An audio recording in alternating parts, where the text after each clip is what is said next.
ఈరోజు మేషరాశి వారికి బ్యాంకు లావాదేవీలన్నీ కూడా చికాకు కలిగిస్తాయి. బ్యాంకుకు వెళ్ళేటటువంటి సర్వర్ సరిగ్గా పనిచేయకపోవడం, చిన్న చిన్న సంతకాలు కలవకపోవడం లేదా ఆగిపోవడం పనులన్నీ కూడా కనపడుతున్నాయి. ఓర్పుగా వ్యవహరించాలి. ఈరోజు అంతా కూడా మానసిక వేదనకి గురయ్యే పరిస్థితి కనపడుతోంది. మనసులో ఏదో తెలియనటువంటి అశాంతి, చిన్న విషయానికి ఎక్కువగా ఆలోచించడం, ఒత్తిడికి గురవడం, స్ట్రెస్ బాగా కనపడుతుంది. జాగ్రత్తగా ఉండాలి.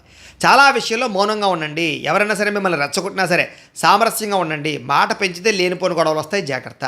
ప్రయాణాల్లో చిన్న చిన్న ప్రమాదాలు కనపడుతున్నాయి. బండి నడిపేటప్పుడు సెల్ ఫోన్ మాట్లాడడం, హడావిడిగా వెళ్ళడం మాత్రం చేయకండి.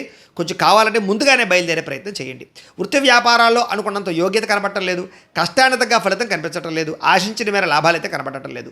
భూ వివాదాలు ఏర్పడే పరిస్థితి కనపడుతోంది. స్థలం విషయంలో పక్కవారితో గొడవలు వచ్చే పరిస్థితులు, సరిహద్దు విషయంలో, డాక్యుమెంట్ వ్యవహార విషయాల్లో ఇబ్బందులు కనపడుతున్నాయి. జాగ్రత్త. కుటుంబ సభ్యులతో విరోధాలు కనపడుతున్నాయి. ఇంట్లో చిన్న మాటకే మనస్పర్ధలు రావడం, అన్నదమ్ములు లేదా బంధువులతో వాదనకి గురవడం కనపడుతోంది. తెలియని వ్యక్తులతో వ్యాపారాలు చేయడం వల్ల, తెలియని వ్యక్తులకు డబ్బులు ఇవ్వడం వల్ల నమ్మక ద్రోహాలు కనపడుతున్నాయి. చిన్న చిన్న అనారోగ్య సమస్యలు వేధించడం, ముఖ్యంగా సీజనల్ వ్యాధులు అంటే జలుబు, దగ్గు, ఒళ్ళు నొప్పులు ఇలాంటివి మిమ్మల్ని ఇబ్బంది పెడతాయి. కాబట్టి నిర్లక్ష్యం చేయకుండా డాక్టర్ గారిని ఖచ్చితంగా చూపించుకోండి. బంగారం, వెండి వస్తువులు, తాళాలు, డాక్యుమెంట్లు, డబ్బులు, మొబైల్ ఫోన్లు ఇలాంటివన్నీ కూడా ఎక్కడైనా వదిలేయడం కానీ, మర్చిపోవడం కానీ, పోవడం కానీ, దొంగతనాలు జరగడం కానీ జరిగే అవకాశం ఉంది. జాగ్రత్త. అగ్రిమెంట్ కుదుర్చుకునేటప్పుడు, నూతన ఒప్పందాల విషయాల్లోనూ, వివాహ సంబంధాలు కుదుర్చుకునే విషయంలోనూ కూడా అవకతవకలు కనపడుతున్నాయి. ప్రేమికుల మధ్య అపార్థాలు, గొడవలు పెరిగే అవకాశం కనపడుతోంది. అనవసరమైన ఖర్చులు పెరిగిపోతాయి. క్రెడిట్ కార్డులు, ఈఎంఐలు, ఈ యొక్క రుణ లావాదేవీలు మిమ్మల్ని కొంచెం ఇబ్బంది పెట్టే అవకాశం కనపడుతోంది.